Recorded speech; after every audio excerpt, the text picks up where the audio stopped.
அனைவருக்கும் வணக்கம். நீங்கள் நம்ம சேனலுக்கு புதுசுன்னா பக்கத்தில் இருக்கிற பெல் பட்டனை அமைத்தி சப்ஸ்கிரைப் பண்ணிக்கோங்க. தொடர்ந்து எல்லா வீடியோக்களையும் நீங்கள் பார்க்கலாம்.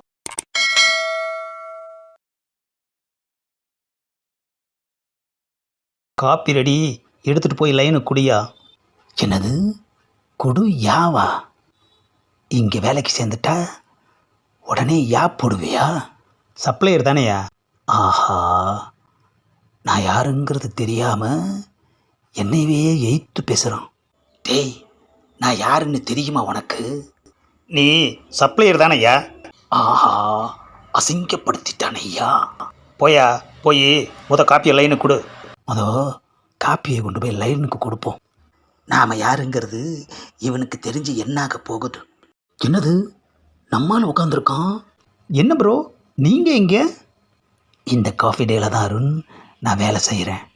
நீங்கள் எவ்வளோ பெரிய ரவுடி, காஃபி டேயில் வேலை பார்த்துட்ருக்கீங்க. இப்போது கோச்சாங்கிற பேரே இல்லையா? பேரும் இருக்குது, ஆள் நானும் இருக்கேன். அப்போ இன்னும் ரவுடி தொழிலை விடலை, அமைஞ்சிடுச்சு. அதனால் அது கூடவே உள்ளே இருக்குது. தேவைப்படும் போது தானாக வெளியே வரும். நான் இப்போது திருந்திட்டேன் அருண். என்னால் நம்ப முடியல. நீ கூட தான் பல முறை ஜெயிலுக்கு போயிட்டு வந்திருக்க. என்னப்பா பேசிக்கிட்டே இருக்கல, பொசுக்கு நின்றுச்சு, சட்டையை பிடிச்சிட்ட. நான் ஜெயிலுக்கு போனதை இப்போ உன்னை இங்கே சொல்ல சொன்னாங்களா? கையை எடுப்பா. கோபப்பட்ட கோச்சா நானே அடங்கிட்டேன். நீ கோபப்பட்டு ஏடகூடமாக ஆயிடாத. என்ன கோச்சா, என்னையவே மிரட்டுறியா? மிரட்டலப்பா, உண்மையை தான் சொல்கிறேன். இவன் எதுக்கு கோவையை விட்டு இங்கே வந்து இருக்கான்? இவன் உண்மையிலேயே கோச்சாவா இல்லை கோமாளியா? A few moments later. அப்பாடா, ஒரு வழியா பாத்ரூம்குள்ளே வந்தாச்சு. என்னது, கண்ணாடியில் சாதுவாக யாரோ தெரியுறாங்க. ஆஹா, நம்ம தானா? நம்ம ஃபேஸில் இருந்த டெரரே போயிடுச்சு ஐயா. அதனால தான் அந்த அருண் சட்டையை கொத்து பிடிச்சிருக்கான். சரி போட்டும், கோபப்பட்டும் பார்த்துட்டேன், கோபப்படாமலும் இருந்து பார்த்துட்டேன். ரெண்டுமே சரிப்பட்டு வரல. இனிமே ரூட்டை மாற்ற வேண்டியது தான். கோச்சா, யார் அது? நான் தான் உன் மனசாட்சி.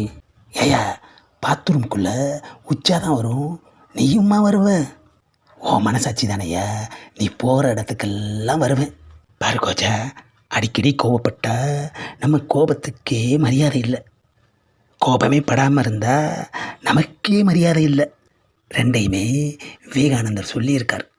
நான் கோபப்பட்டதுனால என்ன நடந்ததுன்னு உனக்கு தெரியுமில்ல? ஓ, நல்லா தெரியுமே. அது உனக்கு மட்டும் தெரிஞ்சால் போதாது. இந்த தொடரை முழுசாக பார்க்குறவங்களுக்கு என்னை பற்றி தெரிஞ்சே ஆகணும். பஞ்சாயத்துன்னு சொன்னால் கோச்சா கரெக்டான டயத்துக்கு வந்துடுவார். ஆடாடா, அதோ வந்துட்டார் கோச்சா. கோச்சா கோச்சா கோவை கோச்சா. ஆஹா, என்ன ஒரு பில்டப்புயா. ஆமாம், இன்றைக்கி என்னடா பஞ்சாயத்து? அதான் வந்துட்டோம்ல, போய் பார்த்தா தெரிஞ்சிட்டு போகுது. கோச்சான்னு பேருக்கு தான் கூட இருக்கிறவன் கொஞ்சமும் மதிக்க மாட்டேங்கிறான் ஐயா. வழிவிடுங்க வழிவிடுங்க, கோச்சா வர்றார். வழிவிடுங்க வழிவிடுங்க, கோச்சா வர்றார். டேய், எல்லாரும் வழிவிட்டு ஓரமாக தானடா நிற்கிறாங்க, அப்புறம் எதுக்குடா நீ வழிவிட சொல்கிற? அண்ணே, அப்படி ஒரு பில்டப் கொடுக்கணுன்னு. என்னது, ஒரு லேடியும் 2 வயசு பசங்களும் நிற்கிறானுங்க, காம்பினேஷனே சரியில்லையே. ஏப்பா, இன்றைக்கி என்ன பஞ்சாயத்து? டேய், நான் கேட்கணும், புரியுதா? ஆமாம், என்ன பஞ்சாயத்து? அண்ணே, ஒரு பொண்ணு 2 பேர் லவ் பண்ணுறாங்க. இவன் எனக்கு தாண்டுறான், அவன் அவனுக்கு தாண்டுறான். நீங்கள் தானே இதை எப்படியாவது பார்த்து முடிச்சு விடணும். என்ன அது, ஆண்டியை போய் இவன் பொண்ணுன்னு சொல்கிறான். முடிச்சு விட்டாதனடா முடிச்சு போட முடியும். முடிச்சு விட்றேன். உலகத்தில் எந்த மூளைக்கு போனாலும் இந்த ஃபிகர் பிரச்சனை தான்பா பெரிய பிரச்சனையாக இருக்குது. ஆண்டியை போய் 2 வயசு பசங்க லவ் பண்ணுறானுங்களே ஐயா. இதில் எவன் டம்மி பீஸுன்னு இப்போ கண்டுபிடிக்கிறேன். என்னது, அண்ணன் இவ்வளோ பெரிய கத்தி எடுக்கிறாரு? உண்மையாக லவ் பண்ணுறவன் உயிரை பற்றி கவலைப்பட மாட்டான். என்னது, 2 பேரும் அப்படியே பேக் அடிக்கிறாங்க.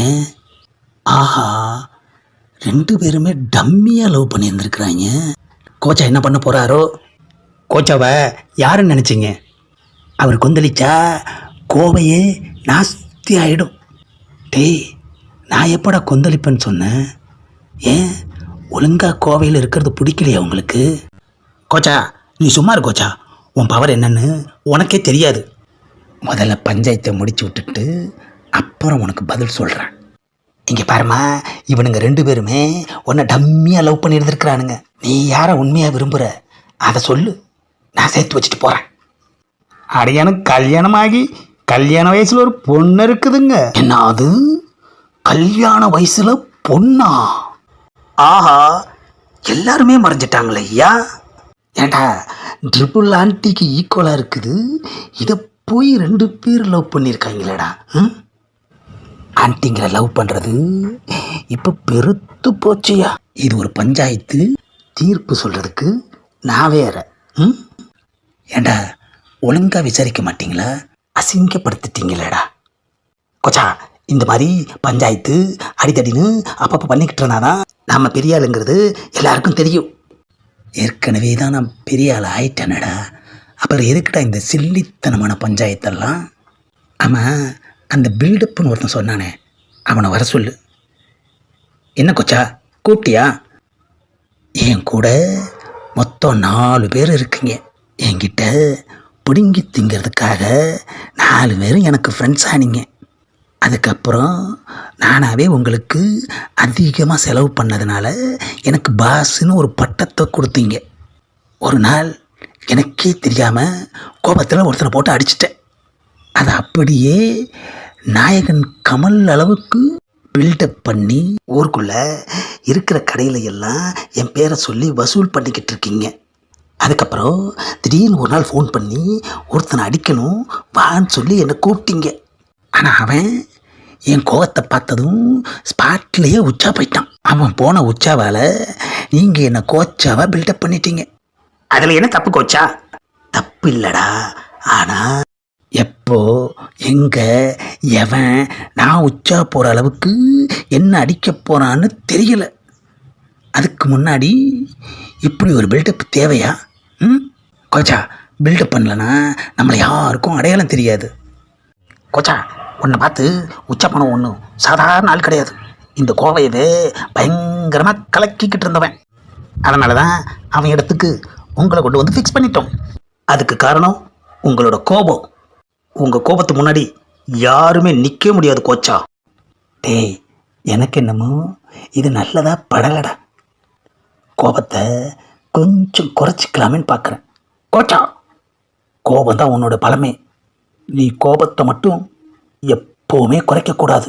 ஏண்டா, ஏதாவது ஒரு பிரச்சனையில் எவனாவது அடிக்க வரையில் கோபம் வராமல் போயிட்டா என்னடா பண்ணுறது? இந்த பதிவை லைக் பண்ணுங்கள், ஷேர் பண்ணுங்கள், மறக்காமல் சப்ஸ்கிரைப் பண்ணுங்கள்.